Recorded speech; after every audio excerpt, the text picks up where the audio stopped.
कॉलेजला गेला एकदम शांत राहा, शांत राहा.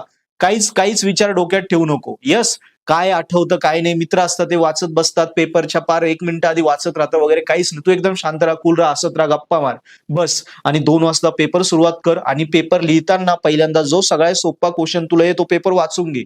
वाचून घे, जे जे प्रश्न येतात ते टिक कर. मी मागच्या एका व्हिडिओत सांगितलं होतं पेपर कसा लिहायचा, त्यात सांगितलं होतं, जो सोपा प्रश्न आधी जमतो तिथून सुरुवात कर. पहिले 3 प्रश्न बेस लिही. पहिल्या 3 मध्ये पेपर चेकरला जर बेस्ट प्रश्न भेटले तर त्याचं तुझ्याकडे बघण्याचा दृष्टिकोन असा होतो की तू खूप हुशार मुलगा आहे. आणि हुशार मुलगा असल्यामुळे तो मोकळ्या हाताने पेपर चेक करायला लागतो. त्यामुळे कुठलाही क्वेश्चन पहिला लिही, पण तो जो सगळ्यात तुला बेस्ट जमतो असे 3 प्रश्न लिही. आन्सरला बॉक्स कर.